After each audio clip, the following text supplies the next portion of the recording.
Okay,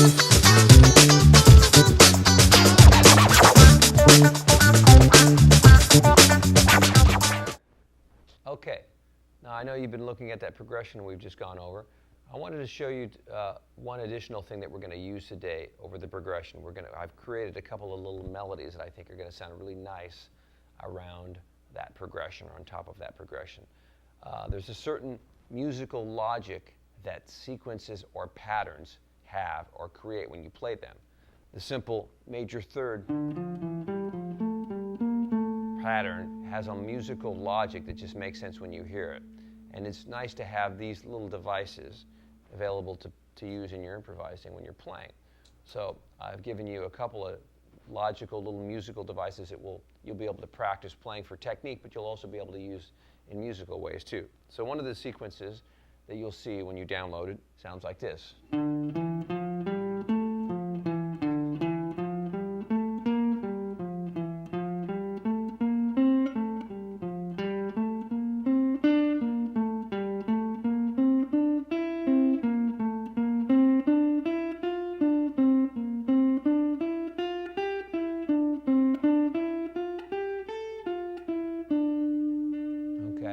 Now, if you look at what that really is, I didn't complete the entire sequence, but you can see the rest of it on the screen there, or in your papers when you download them. It's pretty easy to figure out what this is if you take a look at it. It's basically going up the scale 5 notes, right? That's 5 notes up the natural minor scale. Now, I could have just walked back down,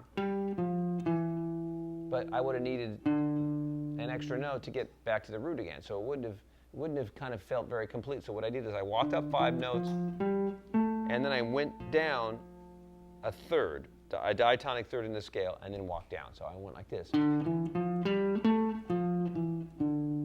Okay, that is now my pattern. So I will keep ascending from each degree of the scale using that exact concept. So I'll go up 5 notes from this note. And then I'll go down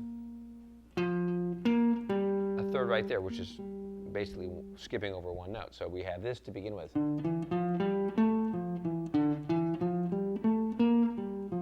And so the next note would be from here, up 5 notes. I'm sorry, from this note, up 5 notes. Skipping down a third, the next note from here. You see how that's working then? You can see the pattern developing.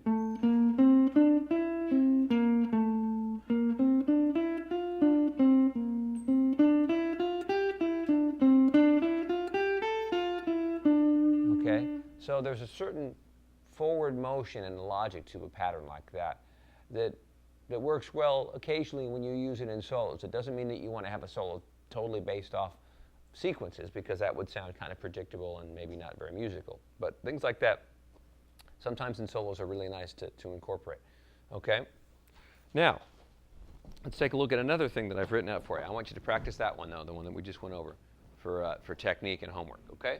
So let's take a look at this phrase right here that I wrote. Okay, now you'll see what I've got here is I've got something that works basically over this part of the progression. And what did I actually use here? Let's take a look at it, just to see what the device is. I'll play it first.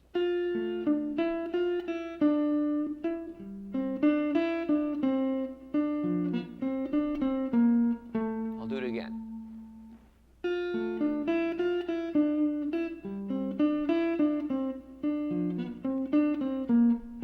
Right? Sounds musical. Let's try it again.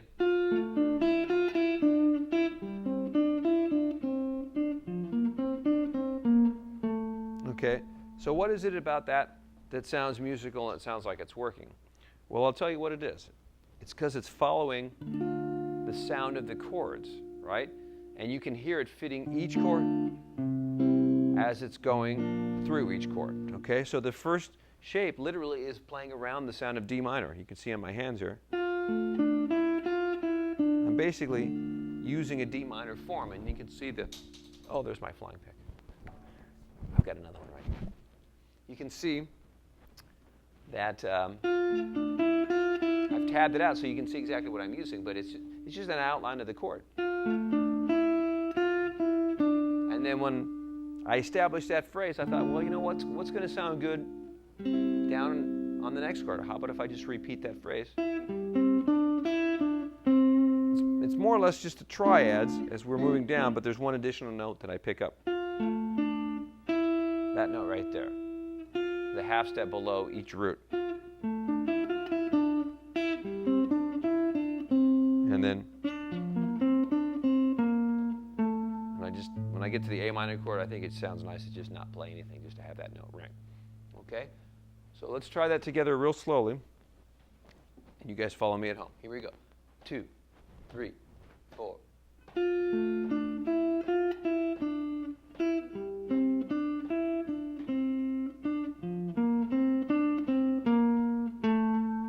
and 3 and 4 and.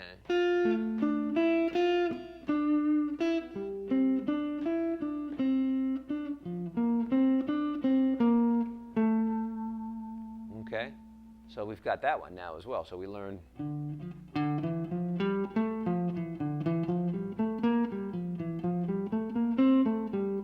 Okay, these are what I would call our musical sequences, and they're great for practicing, but they're great for also putting into your solos and giving your solo some kind of logic and forward motion when you use one of these.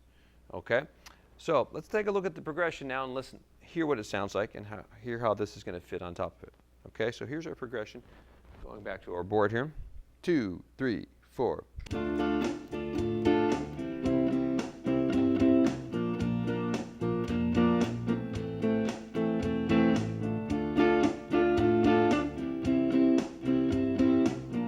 Okay, now I'm going to play it right now. Here we go.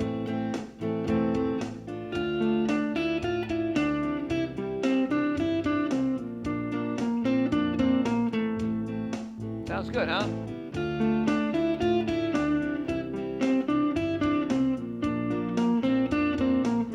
Gonna go to the next part. Here we go.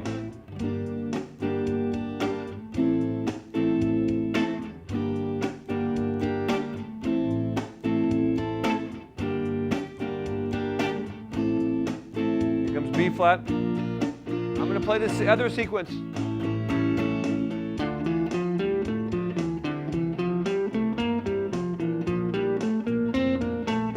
Maybe I'll use that much of it, just a little bit.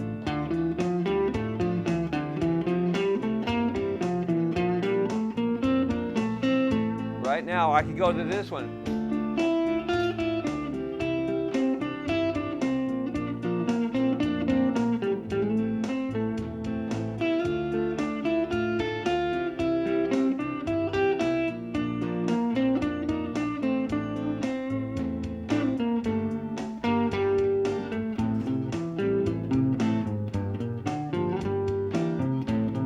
Arpeggios.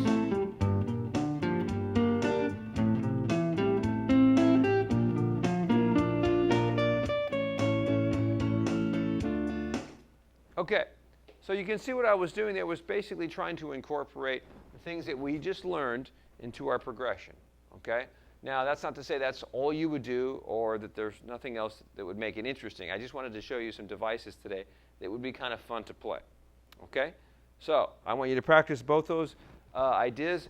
We'll give you more ideas like that in other lessons, but this was basically an idea based off chord tones and triads, playing around the triads of the chords in this natural minor scale. So incorporate that idea plus the sequence and keep practicing your own stuff for the two patterns of natural minor over this progression. All right, I'll talk to you next lesson. Thank you.